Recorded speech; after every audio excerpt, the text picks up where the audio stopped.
Hey guys, today I'm going to teach you how to play Fast and Furious Highway Heist Chopper Takedown scenario. Let's get into it. The setup is the same except for these changes. You'll use the Chopper Takedown stunts, the Chopper Takedown enemies, and some different components, and you'll need to set up different. Attach the chopper to the chopper stand. Place the chopper in this space and Shaw's car in this space. Give the Ramsey token to any player and place it on their vehicle board. She is now in that vehicle. Flip the scenario board over and place a cube on the radar where the arrow's pointing. Shaw's car strength based on the number of players, and on chopper strength based on the number of players. You'll also shuffle the enemy cards if you didn't already and place them right here.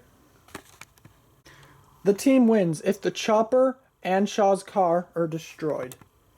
This happens when Shaw's car strength hits 0 and chopper strength hits 0. The team loses if the level 3 stunt card moves off the board or the player vehicle with Ramsey is destroyed. Ramsey will always be in a player vehicle. The chopper uses radar to track down Ramsey. The longer Ramsey stays in one vehicle, the more accurate the radar will be when the chopper fires a missile. Whenever an enemy card is drawn that raises the radar, move the radar that many spaces. If the radar is at the 8 spot, do not move it anymore. To attempt the Relocate Ramsey action, your manned player vehicle must be adjacent to another player vehicle. And one of the two vehicles must have Ramsey in it. Remember, Ramsey's vehicle has to be manned, but the other one can be manned or unmanned. Then you'll roll. If you have 1 dot, you can perform this action. As long as everything else still applies, go back if you missed it.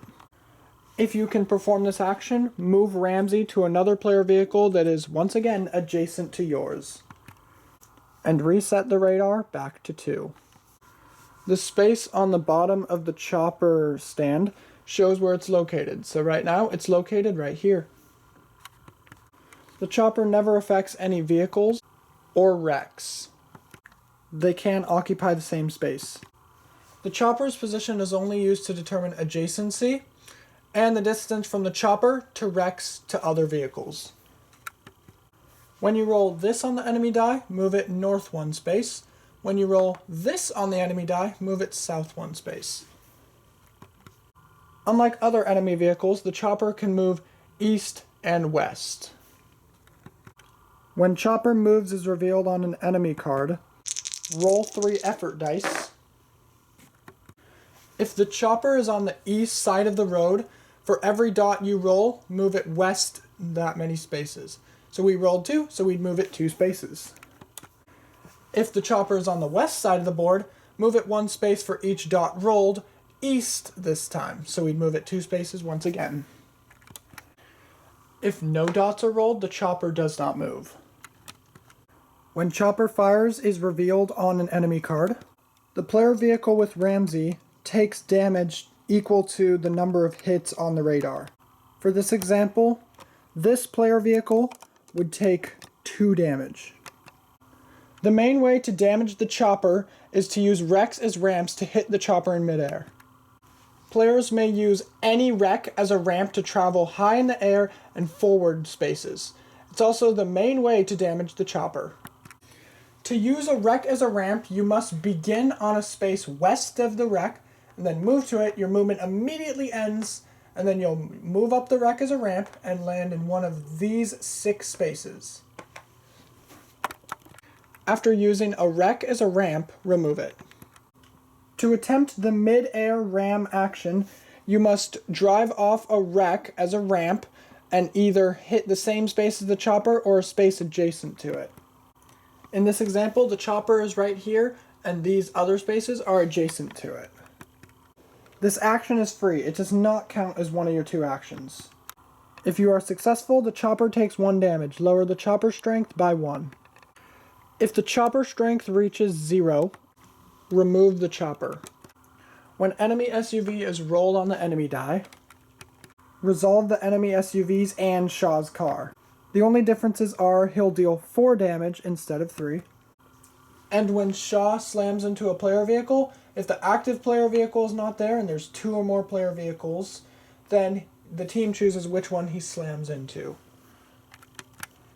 Finally, player vehicles may not ram Shaw's car or try to hijack Shaw's car. Last thing, any card actions that affect enemy SUVs do not affect Shaw's car. To damage Shaw's car, you must use the Swerve Enemy SUV action. To attempt the Swerve Enemy SUV action, your player peg must be on top of an enemy SUV adjacent to Shaw's car. You'll then perform a skill roll. If you get 3 or more dots, then you are successful. Lower Shaw's car strength by 1. After lowering Shaw's car strength, the enemy SUV is turned into a wreck. Every peg, whether it be an enemy or a player or both, will jump to an adjacent vehicle. If Shaw's car strength reaches 0, remove Shaw's car. During road maintenance, when moving wrecks west, if a wreck hits Shaw's car, it's removed and it does not damage Shaw's car.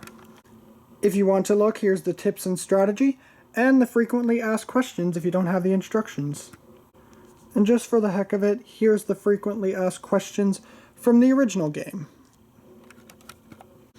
Oh, that was a lot. And that's how to play Fast and Furious Highway Heist Chopper Takedown scenario. Now, if you think I missed something, go watch the semi-heist scenario before or read those instructions because maybe they were already mentioned. But I'll see you guys in our next video. Bye!